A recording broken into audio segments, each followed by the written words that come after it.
भीमा नाम का एक किसान अपने एक बेटे और पत्नी के साथ में रहता था।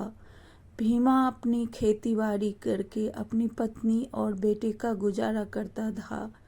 कुछ दिनों बाद भीमा अपने बेटे को शहर पढ़ने के लिए भेज दिया। उसका बेटा शहर से पढ़ लिख कर बड़ा होकर घर आया तो भीमा ने उसकी शादी करा दी और उसके साथ अपनी बहू को भी घर ले आया। बहू बेटे के साथ भीमा अपनी पत्नी और पूरे परिवार हंसी खुशी से रहता था। अचानक एक दिन भीमा की पत्नी का निधन हो गया। भीमा अब उदास रहने लगा और वह बड़े दुखी मन से रहता था। एक दिन उसे एक कुत्ते के छोटे से बच्चे पे नजर पड़ी। वह उस कुत्ते के बच्चे को अपने घर ले आया और उसके साथ बहुत ही खुशी से रहने लगा।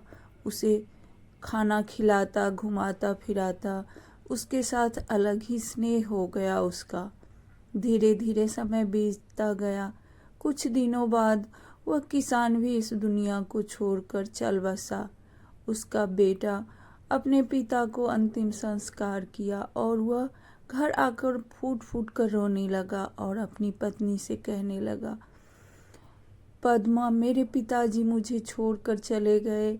माँ तो पहले ही चली गई थी। अब पिताजी थे, थोड़े दिन और रहते, लेकिन पता नहीं भगवान को क्या मर्जी था, वह मेरे पिताजी को भी मुझसे छीन लिए। उसकी पत्नी ने कहा, सुनिए, आप उदास होंगे तो पिताजी भी आपको देख के बहुत उदास होंगे। दरअसल किसान के इकलौते संतान के कारण दोनों पति पत्नी को अपने बेटे से बहुत लगाव था। वह अपने बेटे को मरने के बाद भी भूल नहीं पाए थे। तभी उसकी पत्नी आई और रसोई घर में दूध चढ़ाकर बाहर निकल गई। जैसे ही वह उसका दूध उबल रहा था कि उसमें एक छिपकली गिर गई। यह देखकर बाहर बैठा कुत्ता देख रहा था और वह घर आकर उस दूध को चूल्हे से नीचे गिरा दिया। उसके गिरते ही उसकी बहू आई और उस कुत्ते को बहुत मारने लगी और घर से बाहर भगा दिया।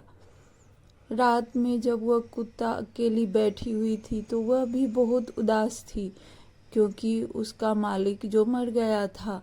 इतने में उसे कुछ आत्मा की परछाई दिखाई दी और वह उससे बातें करने लगा।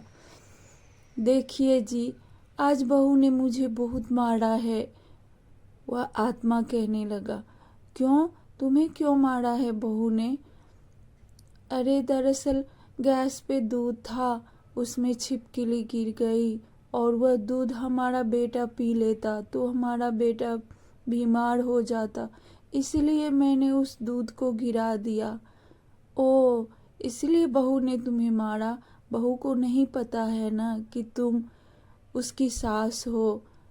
इतने में उसका बेटा यह सब कुछ सुन रहा था और वह आत्मा ने कहा, कुछ दिनों बाद मैं एक बैल के रूप में जन्म लूँगा अपने गांव के धनिया के यहाँ।